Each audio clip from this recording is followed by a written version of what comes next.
МИД Таджикистана отрицает причастность граждан страны к январским событиям в Казахстане. Принц Гарри убил 25 участников террористического движения «Талибан». Число прибывших в Европу украинских беженцев приближается к 8 миллионам человек. Анкара нацелена на возобновление диалога России и Украины. Министерство иностранных дел Таджикистана отрицает причастность граждан страны к событиям января 2022 года в Казахстане. Граждане Республики Таджикистан не причастны к массовым беспорядкам января 2022 года в Казахстане, говорится в заявлении ведомства. В МИД Таджикистана отметили, что факты участия граждан республики в казахстанских беспорядках не нашли своего подтверждения. Информируем, что таджикская сторона не получила по официальным каналам от казахстанской стороны сведения о фактах участия граждан страны в упомянутых событиях.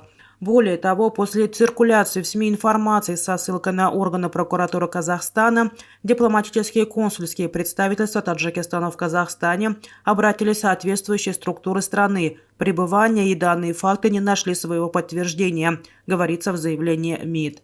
Это заявление стало ответом на слова генпрокурора Казахстана Берика Асылова, который 5 января на заседании в парламенте сказал, что в январских беспорядках участвовали и таджикистанцы.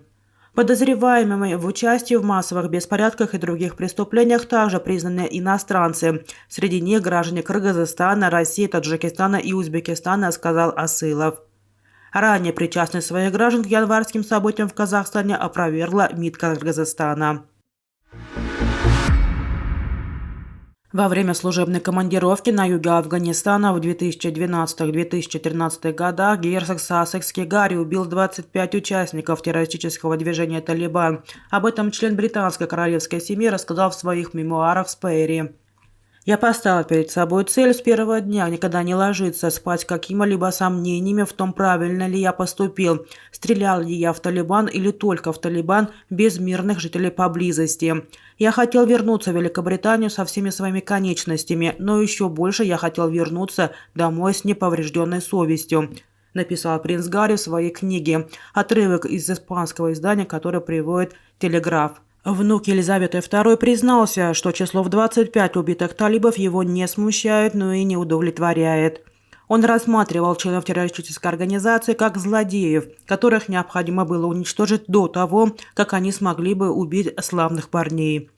Талибов герцог Сассекский считает врагами человечества, ответственными за одно из самых страшных преступлений в истории. Количество беженцев, прибывших в страны Европы из Украины с начала российской военной операции, достигло 7 915 287 человек. Об этом говорится на сайте Управления Верховного комиссара ООН по делам беженцев. Только за последнюю неделю число беженцев увеличилось на 18 462 человека. По данным ВКБ, с 24 февраля 2022 года по 3 января 2023 года больше всего беженцев приняла Россия – 2 852 395. В число стран, принявших более 100 тысяч человек, вошли Польша – 1 553 707, Германия – 1 021 667, Чехия, Италия, Испания, Великобритания, Болгария, Франция, Румыния, Словакия и Молдавия. В национальных программах временной защиты и поддержки участвуют 4 905 293 беженца. В общей сложности с 24 февраля из Украины в соседние страны выехали 17 139 782 человека. В обратном направлении 9 180 679.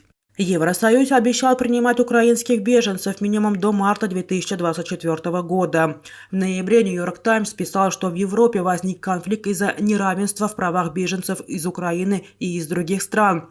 Кроме того, у стран ЕС возникли проблемы с согласованием вопроса распределения беженцев между странами.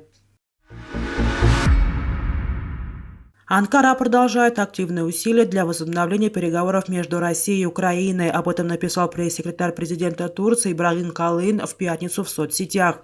По его словам, мирные инициативы Турции охватывают многие направления – от прекращения огня до обмена пленными, от поставок зерна до безопасности АЭС. Все говорит о том, что в ближайшие месяцы война между Россией и Украиной будет лишь набирать обороты. Это означает еще больше смертей, разрушений и масштабный долгосрочный кризис. Турция продолжает интенсивные усилия с тем, чтобы открыть путь для переговоров, написал пресс-секретарь турецкого лидера.